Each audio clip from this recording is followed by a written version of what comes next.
છેક 1991થી ભાજપનો ગઢ ગણાતી પોરબંદર બેઠક પર આ વખતે કોનું મપાશે પાણી? આમ તો પોરબંદર બેઠક પર વિઠ્ઠલ રાદડિયાનો ભારે દબદબો છે. તેઓ કોંગ્રેસની ટિકિટ પરથી ચૂંટાયા અને ભાજપની ટિકિટ પરથી પણ ચૂંટાયા. જોકે ખરાબ તબિયતને કારણે આ વખતે તેઓ ચૂંટણી નથી લડી રહ્યા. જોકે રાદડિયાની માંદગી ક્યાંક આ વખતે ભાજપને નડી જશે તેવો ભાજપને છૂપો ભય પણ છે. રમેશ ધડુક વર્સિસ લલિત વસોયા. કોંગ્રેસે તેના ધોરાજીના ધારાસભ્ય લલિત વસોયાને મેદાને ઉતાર્યા છે. 2015માં હાર્દિક પટેલે શરૂ કરેલા પાટીદાર અનામત આંદોલનમાં લલિત વસોયા સક્રિય રીતે જોડાયા હતા. સૌરાષ્ટ્રમાં આંદોલન થકી વસોયાએ ખૂબ અસર પણ ઊભી કરી અને એટલે જ 2017ની વિધાનસભામાં કોંગ્રેસે તેમને પસંદ કર્યા અને વસોયા જીત્યા પણ ખરા. જો કે વસોયા ભાજપના ઉદ્યોગપતિ ઉમેદવાર એવા રમેશ ધડુક સામે મેદાને છે.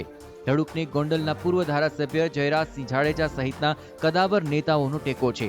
લલિત વસોયાને યુવાનો, કોંગ્રેસની પરંપરાગત વોટ બેંક અને ખેડૂતોની નારાજગી પર આધાર રાખવો પડશે. બીજી તરફ ધડુકને સ્થાનિક ભાજપના નેતાઓનું પીઠબળ છે. રાદડિયા પરિવાર પણ ધડુકને જીતાડવા એડી ચોટીનું જોર લગાવી રહ્યો છે, જે વસોયાની જીતના વિશ્વાસ પર પાણી ફેરવી શકે છે. Bureau report, TV9.